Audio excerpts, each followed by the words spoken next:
Students in 3rd grade are expected to be fluent with a couple different ways of displaying data, so let's take a minute to understand them, along with their pros and cons. Firstly, we have the classic bar graph, utilizing both the x and y axes to show two different variables.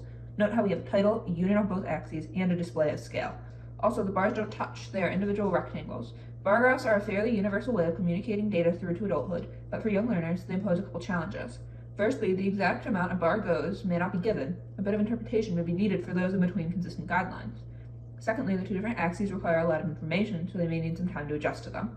Moving on, we have the line plot, composed of a number line with x's or other small shapes. Note the continued use of the title along with 2 units.